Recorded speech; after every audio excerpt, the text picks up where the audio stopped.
Bonjour chers amis internautes, grande est ma joie de me retrouver encore devant vous ce matin pour ce nouveau numéro sur le sujet qui portera sur Faisant l'homme. Faisant l'homme, pourquoi est-ce que nous allons parler de Faisant l'homme?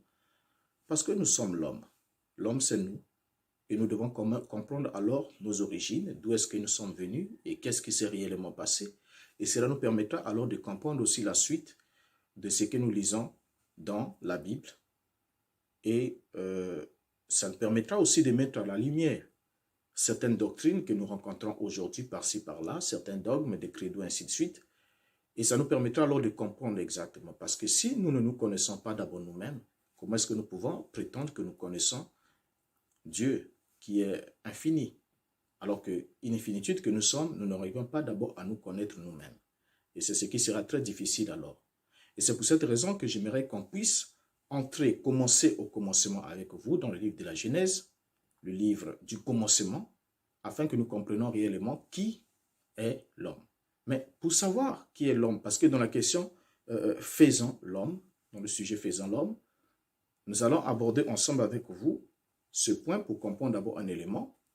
C'est d'abord le fait que lorsque nous regardons dans la Bible, quand nous ouvrons notre Bible, nous trouvons un verbe, le verbe, la Bible qui commence, comme nous l'avons vu dans l'émission précédente, Dieu qui dit, la Bible commence avec le verset qui dit, au commencement, Dieu créa les cieux et la terre. Mais le verbe créer, nous allons nous rendre compte que Dieu va l'employer 3 fois, à 3 reprises, dans 3 actions différentes, bien qu'il a créé beaucoup de choses. Mais il va utiliser ce verbe hébreu bara, il va l'utiliser la première fois pour le cosmos, lorsqu'il est dit, il créa les cieux et la terre. Et la deuxième fois qu'il l'utilise, c'est pour les êtres vivants maritimes en qui Dieu insuffla aussi le souffle de vie. Et la troisième fois, c'est lorsqu'il a créé l'homme à partir de la poussière de la terre, comme ainsi que les animaux. C'est là qu'il va utiliser ce verbe créer. Or, quand nous regardons, nous voyons que la création divine est graduelle. Donc Dieu crée progressivement jusqu'à ce qu'il arrive à l'homme. Et l'homme est en quelque sorte le chef-d'œuvre de la création. Et quand Dieu arrive à l'homme, alors Dieu arrête de créer. Dieu ne continue plus dans son œuvre créateur et se repose de toutes les œuvres de ses mains qu'il avait faites. Et pour cette question, alors, nous allons voir dans Genèse chapitre 1er, le verset 26, le passage qui nous dit, « Puis Dieu dit, faisons l'homme à notre image, selon notre ressemblance, et qui domine sur les poissons de la mer, sur les oiseaux du ciel, et sur le bétail, sur toute la terre, et sur tous les reptiles qui rampent sur la terre. » Ici, ce verset va déjà quelquefois donner le mot de tête à plusieurs. Pourquoi? Parce que nous allons constater que le verset ici parle du verbe. Le locuteur qui parle ici n'utilise pas le pronom au singulier, mais il utilise le pronom au pluriel. Il dit « faisant l'homme ». Et le verbe utilisé ici, c'est le verbe « faire ». Or, le verbe « faire », par définition, déjà pour que nous comprenions quelque chose qui est très utile, le verbe « faire » signifie créer, produire, fabriquer en parlant de toute œuvre matérielle. Donc, lorsqu'on parle du verbe « faire », on est déjà dans une dimension matérielle. On est déjà dans la dimension en contact avec la matière. Donc, on crée, on produit, on fabrique en parlant de toute œuvre matérielle. Donc, Dieu prend la décision, il dit « faisons l'homme ». Faisons l'homme. Mais lorsqu'il parle, il dit « faisons l'homme à notre image ». N'est-ce pas? Faisons l'homme à notre image. Et on comprend par là que Dieu emploie, nous constatons que Dieu emploie un pronom au pluriel. Et là-dessus, plusieurs questions se sont posées. Et on peut aussi se poser la question ensemble avec vous, que Dieu crée avec qui? Il crée avec qui? Puisque il est seul, s'il est seul, il devait dire, je fais l'homme, n'est-ce pas? Mais il dit, faisons l'homme. Or, nous retenons ensemble avec vous que lorsqu'il utilise le terme faire, cela veut dire qu'il crée, il produit à partir d'un élément matériel. Alors, le pluriel ici, que nous allons expliquer pendant que nous avançons, que nous allons comprendre aussi ensemble avec vous, ce n'est pas un pluriel intensif, ce n'est pas un pluriel d'intensité, c'est-à-dire un pluriel qui traduit qu'il y a plusieurs acteurs qui doivent être mis en scène, qui doivent entrer en action pour la création de l'homme, mais c'est un pluriel de majesté, et d'excellence, et non pas un pluriel d'intensité, excusez-moi. Alors, pourquoi est-ce que nous disons que ce n'est pas un pluriel d'intensité? Pourquoi? Parce que quand Dieu parle, il dit faisons l'homme, n'est-ce pas? Mais lorsqu'il arrive au verset 27, lorsqu'il agit, donc il exprime la parole, il utilise un pronom pluriel, mais lorsqu'il agit, la Bible dit au verset 27, Dieu créa l'homme à son image, il le créa à l'image de Dieu, il créa l'homme et la femme. Donc c'est Dieu qui crée. Le verbe est au singulier, le verbe n'est plus au pluriel. Donc il parle au pluriel, mais lorsqu'il agit, il agit au singulier. Donc ça veut dire qu'il le fait seul. Alors, le projet ici, quand on regarde le projet de Dieu de créer l'homme à son image et selon sa ressemblance, c'était son projet. Il a dit, faisons l'homme selon notre image et selon notre ressemblance. C'était son projet. Il cite deux éléments qui doivent constituer la fabrication, s'il faut dire, de l'homme. Mais il parle de l'image et il parle de la ressemblance. Mais lorsque Dieu crée, le verset 27, ce n'est pas une omission, mais lorsque Dieu crée l'homme à son image. Mais la ressemblance n'est plus évoquée. Et ça doit déjà interpeller notre esprit. Parce que le verset 27 est clair, Dieu créa l'homme à son image, il les créa à l'image de Dieu, il créa l'homme et la femme. Avant de regarder ensemble avec vous la nature de l'homme qui est créé ici, comment est-ce qu'il est constitué, comment est-ce qu'il est fait, jusqu'à ce que nous voyons comment, qu'est-ce qui s'est passé dans le jardin d'Éden avec l'arbre interdit, ainsi de suite, et qu'est-ce que Dieu a envisagé entreprendre par la suite pour se réconcilier avec l'homme. Nous allons d'abord comprendre le faisant, parce que c'est le point de départ, et lorsqu'on rate la compréhension du commencement, de ce qui s'est passé au commencement, on ne comprendra rien de ce qui se passe dans l'Apocalypse. Parce que si on ne comprend pas la nature d'une sémence qui a été mise en terre, on ne comprendra pas qu'est-ce qu'on doit moissonner pendant la moisson, parce qu'on n'a pas eu la connaissance de la sémence qui a été mise en terre. Il faudra que nous comprenions ce qui s'est réellement passé dans le jardin ou encore sur la terre lors de la création. Alors, le résultat ici est que Dieu crée l'homme à son image. Vous voyez, il crée l'homme à son image, il les crée seul. Le verbe créer est au singulier. Il n'est pas dit que les dieux créèrent l'homme. Non, Dieu créa. Donc c'est au singulier. Dieu crée, n'est-ce pas? Et lorsqu'il crée l'homme à son image, mais il n'y a aucune mention qui est faite sur la ressemblance. Mais pourtant, dans le projet, c'était l'image, selon l'image et selon la ressemblance. Mais lorsqu'il agit, la ressemblance n'est plus évoquée. Pourquoi? Mais pourtant, l'image, par définition, lorsque nous regardons d'abord le texte hébraïque, dans le texte hébraïque, le mot qui est traduit par image, ce n'est pas le mot timuna, qui devait être réellement le mot timuna, mais on a plutôt employé le mot télem. Or, le mot télem, qui a pour racine tiel, et en hébreu, qui a pour racine tiel, et en hébreu qui signifie ombre. Et le mot télem lui-même aussi, dans un sens figuré, il signifie aussi ombre. Or, lorsqu'on parle, on prend ce genre de mots, lorsqu'ils sont attribués à Dieu, ils ne peuvent pas être en sens propre parce que Dieu n'a pas d'image. Il n'a pas d'image. Il est esprit. Je sais que vous allez vous poser une question à l'esprit qui va venir. Nous y répondrons parce qu'il y a des questions qui nous attendent devant. Et le deuxième commandement de la loi, Dieu a dit, vous ne ferez point d'image taillée ni de représentation quelconque. Parce qu'il ne voulait pas qu'il soit sculpté dans la matière. Ce n'était pas possible que le Dieu qui est le maître de la matière soit retracé, circoncis dans la matière et que la matière puisse, au fait. Non, ce n'était pas possible. C'est le Dieu sans visage et on ne devait pas sculpter une image pour lui et l'adorer. Alors, ici en regardant la bonne lecture de ces passages qui dit faisons l'homme à notre image ou selon notre image devait plutôt être créant ou faisons l'homme à notre ombre. Et là, ça donne maintenant un autre aspect. Et déjà là, on va essayer un peu de voir, quand nous arriverons un peu plus loin devant, nous verrons la conception de Yeshua. Comment est-ce que Yeshua a été conçu? On nous a parlé de l'ombre, la puissance du Saint-Esprit. Et la puissance, le Saint-Esprit viendra sur toi et la puissance du Très-Haut te couvrira de son ombre. Voilà pourquoi le saint enfant qui naîtra de toi sera appelé fils de Dieu. Et c'est comme ça que Adam, ou l'homme, Adam au commencement, étant créé à l'image, donc j'ai dit image parce que dans votre Bible il est écrit image, mais étant créé sous l'ombre de Dieu, à l'ombre de Dieu, il va porter le nom ou le péjoratif de fils de Dieu. C'est très important à relever. Alors, toujours la question, ici, on ne fait pas mention de la ressemblance. Or, la ressemblance signifie quoi? La ressemblance signifie, en quelque sorte, consiste à posséder des qualités qui permettent d'identifier les liens avec le modèle. Donc, il faudra posséder certaines qualités qui permettent d'identifier le lien que vous avez avec le modèle. C'est à ce moment-là qu'on parle de la ressemblance. Mais est-ce que l'homme ressemblait-il à Dieu? C'était un projet, oui. Mais qu'est-ce que Dieu est? Dieu est immortel. Dieu n'est pas matériel. Mais l'homme était dans la matière. Et il était créé à l'ombre. Mais Dieu avait son programme. Ça veut dire que pendant qu'il a créé l'homme, peut-être que vous ne serez pas d'accord avec ce point de vue, mais nous allons apporter d'autres éléments. Lorsqu'il a créé l'homme, il avait un plan.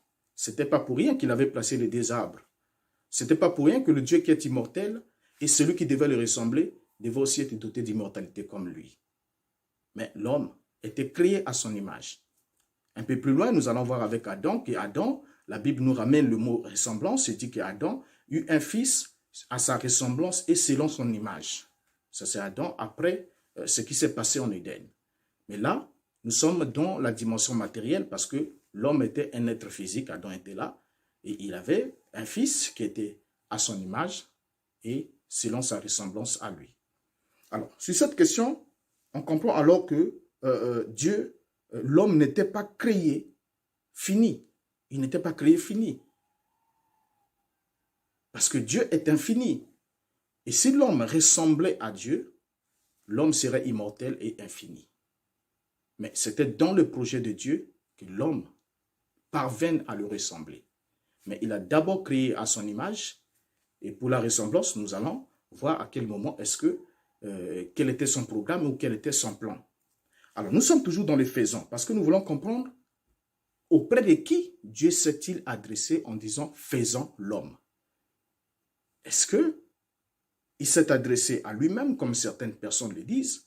Que non, Dieu s'est adressé à lui-même parce qu'il ne pouvait que s'adresser à lui-même parce qu'il est le seul créateur. C'est vrai qu'il est le seul créateur, c'est vrai. Mais est-ce qu'il s'est adressé à lui-même? Alors, pour les trinitaires, ils disent non, Dieu s'était adressé à son Fils. C'est qu'ils croient qu'il y avait trois dieux au commencement. Ils disent, écoutez, le Fils éternel était là et que Dieu, le Père, s'est adressé à son Fils et c'est ensemble qu'ils ont créé l'homme. Donc Dieu et le Fils ont créé l'homme. Et du coup, on introduit la notion de la Trinité pour dire, écoutez, puisque nous avons été créés par le Père et par le Fils et aussi par le Saint-Esprit, alors les trois constituent Dieu. Et cela met en cause l'unicité de Dieu. Juste pour prouver qu'on n'a pas compris qu'est-ce qui s'est passé réellement en Éden. Et pour les Juifs, ils ont dit Dieu s'adressait aux anges, uniquement aux anges. Or, nous savons que les anges n'ont jamais été associés à la création parce que les anges sont eux-mêmes des créatures. Dieu a ordonné et les anges ont été créés. Il y a eu un temps, ils n'existaient pas. Et il y a eu un temps, ils sont venus à l'existence. Donc, ils n'ont pas les aptitudes ou ils n'ont pas la faculté de créer. Ça, c'est le prérogative réservé à Dieu seul. Alors, ici, si on peut regarder, on peut aller un peu vite avec vous ensemble, on peut se rendre compte que ici Dieu s'exprime, il exprime une décision devant le conseil céleste avant d'exécuter l'acte créateur. Donc, il parle devant le conseil céleste avant d'exécuter l'acte créateur. C'est pour cela que vous le voyez parler en utilisant le pronom au pluriel, mais lorsqu'il agit, il agit au singulier, en tant que l'acteur principal de la création. Et dans le Talmud, plusieurs interprètes juifs pensent que Dieu s'adressait aux anges, comme nous l'avons dit plus haut, mais nous savons que les anges n'ont pas participé aux actes de la création. Les anges n'ont pas participé aux actes créateurs de Dieu. Ce n'est pas possible. Alors, la première personne du pluriel ici se justifie lorsqu'on considère que le Créateur parle en qualité du roi des cieux, il parle en qualité du roi des cieux, accompagné de ses armées. Il nous a donné l'exemple, nous avons vu comment Dieu était entouré dans la cour céleste, comment est-ce qu'il était entouré dans le livre de Michée. La Bible nous parle dans le livre d'Ésaïe chapitre 6, verset 8. Nous voyons comment est-ce qu'il pose la question, qui enverrai-je et qui marchera pour nous? J'ai répondu, mais voici, envoie-moi.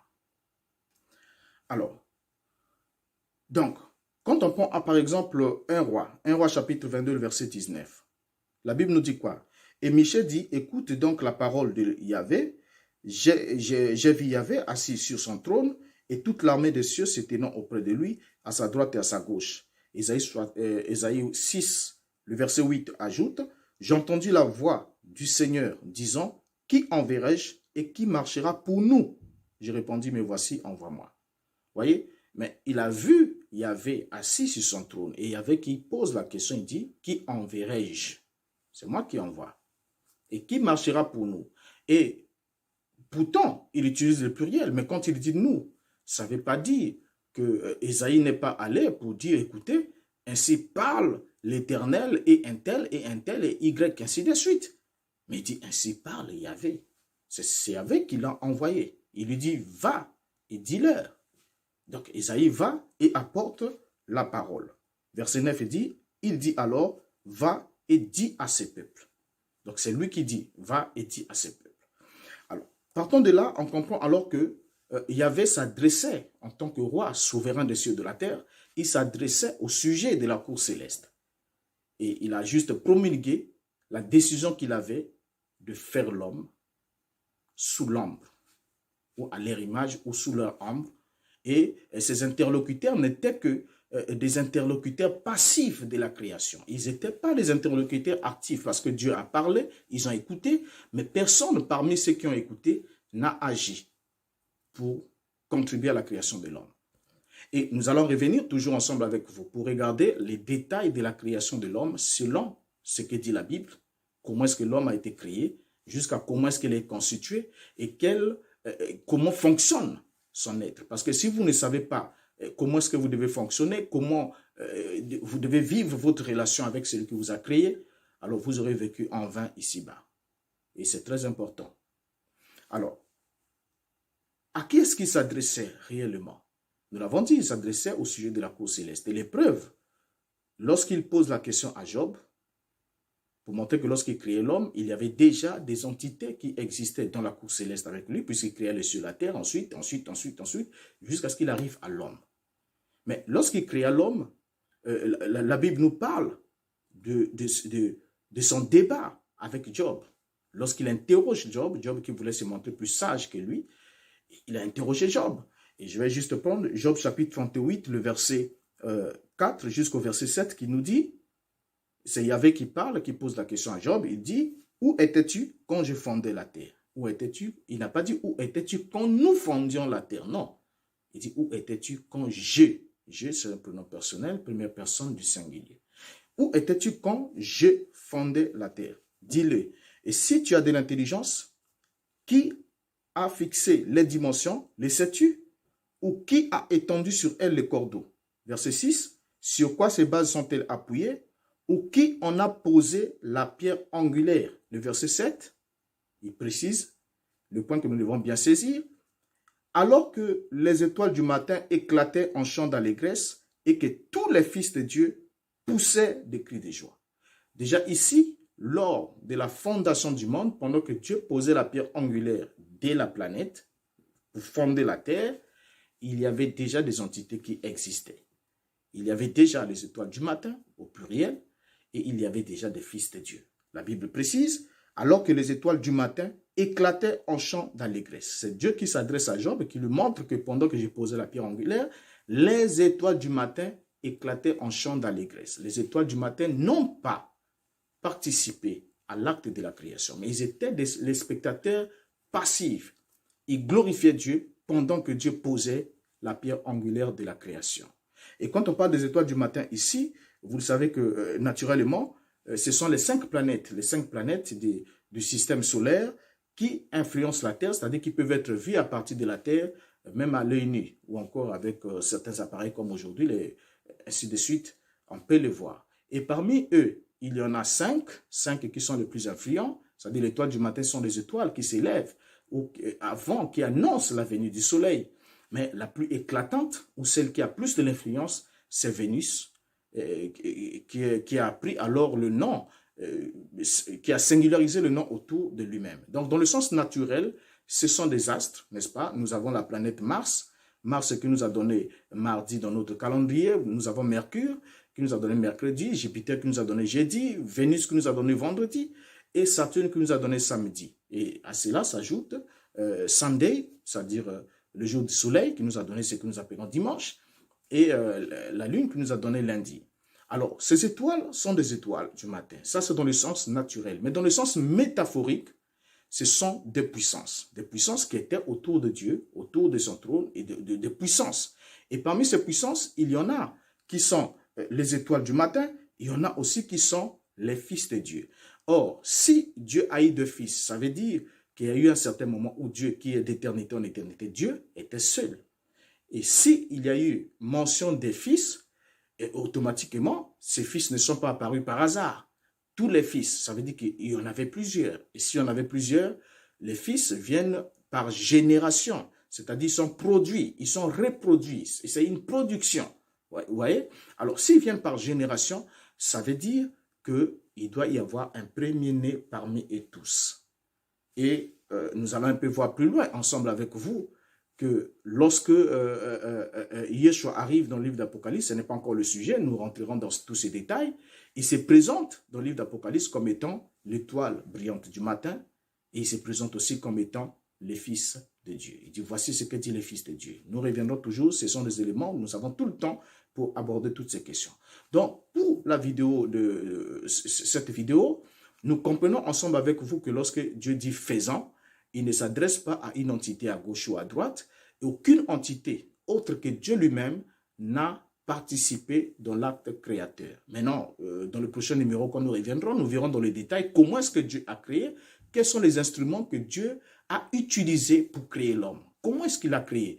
Et à partir de ce moment-là, quel sera notre rapport, notre relation vis-à-vis des instruments que Dieu a utilisés? Est-ce que nous devons adorer les instruments utilisés par Dieu ou nous devons adorer celui qui a manipulé les instruments?